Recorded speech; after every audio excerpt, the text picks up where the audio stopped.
Okay, so I want to show you how you can. This is the gathered fruit, the one I use for my tabletop. So this is my manual. So I won't be doing the gathers really, but I just want to show you how you can fix it. So I will losing out this the foot that was there before. I will take it off. I won't take it out completely, so that, are you seeing it? It has come down.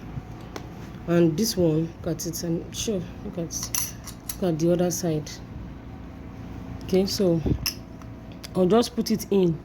If I notice that this tap stuff is not allowing it to enter, I'll just adjust it.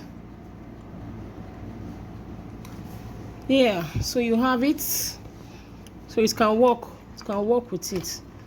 I think it can work with it. So just fix yours like this, and there you go. And you try to do your gathers. I already did the gathers in the previous video, so I didn't bother sewing it on this one again.